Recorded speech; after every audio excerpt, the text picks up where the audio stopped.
Hi friends, welcome back. तो friends, आज का वीडियो है पुतिन ने भारत आने से पहले रशिया पहुंचे, हर्षवर्धन तैयारियों का लिया जायजा। तो फ्रेंड्स, वीडियो तो काफी इंटरेस्टिंग लग रहा है, तो देखते हैं और पता करते हैं एग्जैक्टली क्या न्यूज है, क्यों वो आ रहे हैं और ये क्यों गए हैं। तो वीडियो शुरू करने से पहले अगर आप चैनल पर नए हो और आपने अभी तक सब्सक्राइब नहीं किया है तो जल्दी से सब्सक्राइब के बटन और बेल आइकन को क्लिक कर लो, ताकि आपको हमारे सारे न्यू वीडियोस जैसे हम अपलोड करें आपको उसका नोटिफिकेशन मिल जाए। अगर आपको वीडियो पसंद आता है please like and share. And yes friends, हमारा दूसरा अकाउंट, हमारा ट्विटर, इंस्टाग्राम, सबके जो डिटेल्स हैं वो हैं डिस्क्रिप्शन बॉक्स में, तो उनको भी सब्सक्राइब और फॉलो जरूर कर लेना। चलिए शुरू करते हैं।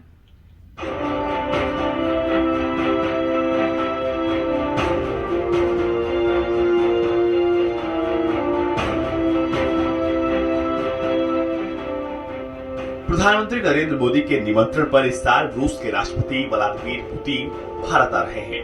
उनके कार्यक्रमों की रूपरेखा को अंतिम रूप दिया जा रहा है, क्योंकि दोनों ही देश अपनी रणनीतिक साझेदारी को मजबूत करना चाहते हैं। मॉस्को की आधिकारिक 2 दिवसीय यात्रा पर गए विदेश सचिव हर्षवर्धन श्रृंगला ने इस बात की जानकारी दी है। ये कदम अमेरिका और चीन के साथ भारत के संबंधों में हालिया घटनाक्रम के मद्देनजर काफी महत्व रखता है। चलिए जानते हैं कि क्या महत्व है इस पूरे घटनाक्रम का।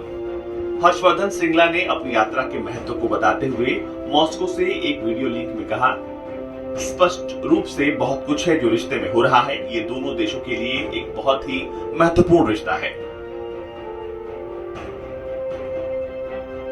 मुझे लगता है कि हम अगले कुछ महीनों में कुछ डेवलपमेंट देखेंगे जो हम दोनों की करीबी और रणनीतिक साझेदारी को मजबूत करेगा। ट्विटर पर पोस्ट किए गए वीडियो में उन्होंने कहा, I'm very happy to be here in this beautiful city of Moscow. This is the first visit I've made outside India in this new year. मैं यहाँ खूबसूरत मॉस्को शहर आकर बहुत खुश हूँ। नए साल में भारत से बाहर ये मेरी पहली यात्रा है। कोविड महामारी के समय मेरी ये यात्रा इस बात का संकेत है कि हम रूस के साथ अपने संबंधों को कितना महत्व देते हैं। मुझे विश्वास है कि ये बहुत ही सार्थक चर्चा होगी। शिक्षाविदों और मीडिया के लोगों से भी मिलेंगे और रूस की संस्कृति को और भी करीब से जानने का प्रयास करेंगे। कुल मिलाकर मेरा मानना है कि हम ये देखने के लिए सही रास्ते पर हैं कि पहले से भी जो जोशपूर्ण संबंधों और भारत रूस के बीच बेहद मजबूत रणनीतिक भागीदारी को हम किस तरह आगे बढ़ा सकते हैं।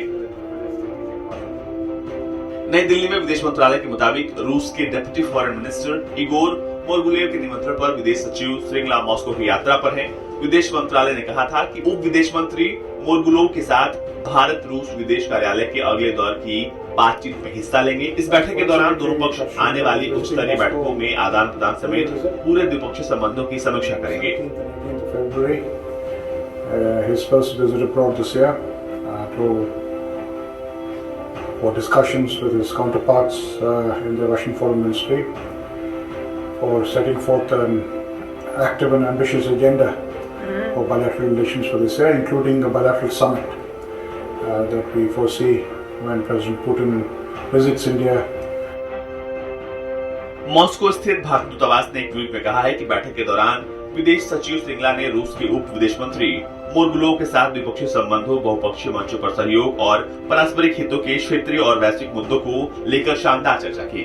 इस साल अपनी पहली विदेश यात्रा पर मॉस्को पहुंचे श्रृंगला और मोर्गुलोव ने वार्षिक द्विपक्षीय शिखर सम्मेलन सहित आगे होने वाली उच्च स्तरीय बैठकों की तैयारियों की समीक्षा भी की। दोनों पक्षों ने कोरोना महामारी और कोरोना वैक्सीन वितरण के संयुक्त प्रयासों के अलावा अफगानिस्तान के मुद्दे पर भी चर्चा की।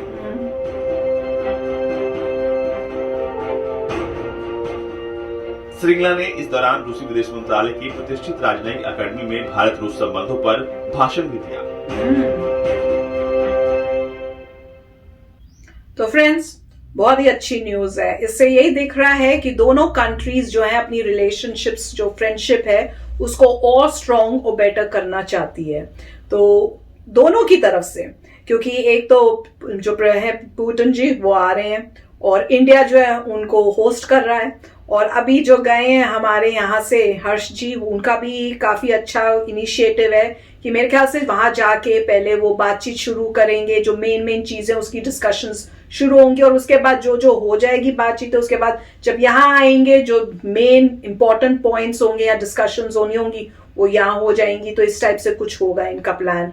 और ये भी जाके जैसे बता रहे हैं कि उन्होंने भी बताया है रशिया और इंडिया की रिलेशनशिप्स के बारे में, और वो सब जो स्पीचेस दे रहे हैं उससे वो भी शो कर रहे हैं वहां पे लोगों को कि हमारे को भी बहुत इंटरेस्ट है कि भाई हम दोनों की जो रिलेशनशिप है कंट्रीज की वो स्ट्रांग रहे, फ्रेंडशिप जैसे पहले थी वैसी ही रहे। क्योंकि कितनी बारी न्यूज आ रही थी जिसमें ऐसे लग रहा था कि इंडिया और रशिया की जो रिलेशनशिप है, वो जो फ्रेंडशिप है वो पहले जैसी शायद अब ना हो पाए या नहीं हो रही। तो इससे ये लग रहा है कि उसी को बेटर और इम्प्रूव करने के लिए, और अगर कोई इस टाइप के कहते हैं ना मिसअंडरस्टैंडिंग्स जो हैं वो सब दूर करें, बातचीत करें, तो उसके लिए आ रहे हैं। तो काफी अच्छा लगा। और डेफिनेटली अब पुरानी हिस्ट्री को देखें तो हमारे को तो यही है कि भैया इंडिया और रशिया की रिलेशनशिप्स जैसे पहले थे वैसे ही रहें और चाइना की वजह से अफेक्ट ना हो। तो अब देखते हैं जब वो आएंगे तो क्या क्या होता है, क्या डिस्कशंस होती हैं और क्या उसका रिजल्ट होता है, पर होपफुल तो हैं हम बहुत।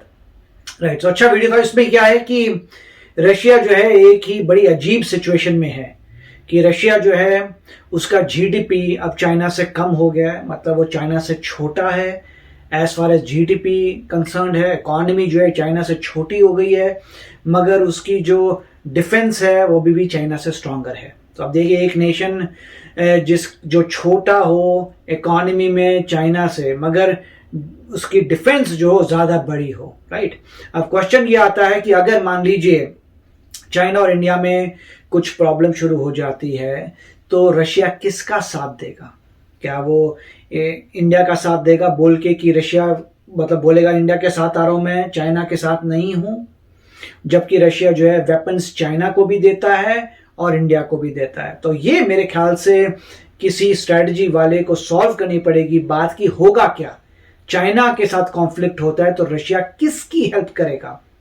अभी तक तो सोचना यह आ रहा है कि अगर कोई ऐसा कॉन्फ्लिक्ट होता है तो इमीडिएटली जो है यूएस जो है इंडिया की हेल्प करेगा काउंटर करने के लिए चाइना को। अगर ऐसा होता है तो रशिया ऑब्वियसली इंडिया की हेल्प नहीं करेगा, वो चाइना की हेल्प करेगा कि अच्छा अगर तुम यूएस अगर हेल्प कर रहा है इंडिया की तो रशिया चाइना। तो इसलिए सारा अब जो फाइनेंशियल जियोपॉलिटिकल सिचुएशन है पूरी मतलब आगे पीछे हो गई है, गड़बड़ हो गई है पूरी। पहले सब स्ट्रेट फॉरवर्ड था, अब वो स्ट्रेट फॉरवर्ड बात रही नहीं है। अब क्योंकि चाइना जो है वो रशिया से ज्यादा आगे बढ़ गया है, तो अब ये जो है इसकी वजह से क्योंकि चाइना आगे बढ़ गया रशिया से इकोनॉमी में और कैचअप जल्दी कर रहा है, इसलिए काफी चेंजेस आने वाले हैं। तो अभी ये मेरे ख्याल से आप ही सोच के बताइए क्या होगा। मेरे को तो उसका सोल्यूशन नहीं पता कि चाइना और इंडिया में अगर कोई बड़ा कॉन्फ्लिक्ट शुरू होता है तो रशिया किसकी साइड आएगा। मेरे ख्याल से इंडिया कोशिश कर रहा है कि हमारी साइड आए, मगर अगर यूएस भी हमारी साइड आएगा तो रशिया का हमारे साइड आ सकता है, नहीं आ सकता, आप बताइए। अच्छा वीडियो था। तो फ्रेंड्स शेयर करना अपने थॉट्स, जैसे वो कह रहे हैं कि बताना आपको क्या लगता है, डेफिनेटली लिख के बताना। तो चलते हैं, मिलेंगे नेक्स्ट वीडियो में बहुत ही जल्द। Till then take care and bye bye. तो अगर आप मेरे इस चैनल पे नए हो तो जल्दी से सब्सक्राइब के बटन को हिट करो और बेल आइकन को क्लिक करो ताकि आपको मेरा जब नया वीडियो मैं लगाऊं आपको उसके बारे में जल्दी से पता चल जाए।